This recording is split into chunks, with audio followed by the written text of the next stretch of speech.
Қазақстанда конструктор көліктерді заңдастыру басталды. Не білу керек? Бұл туралы информбюро хабарлады.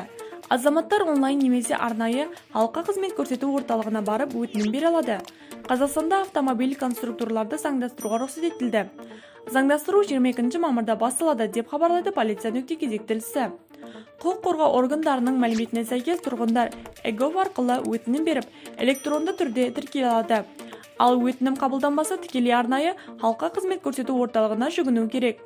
Қызметкер көлік құралдары құжаттарының дұрыстылығын тексереді және көлік құралдарының критерийлеріне сәйкес келген жағдайда көлік құралын электрондық мақұлдау парағына енгізеді.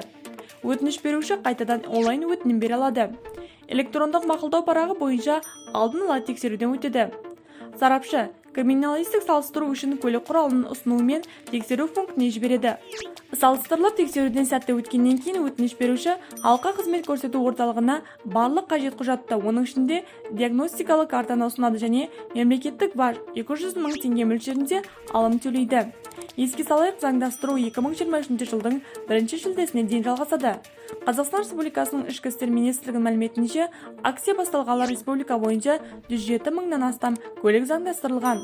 Сонымен қатар 14 мыңға жуық конструктор автокөлік анықталған.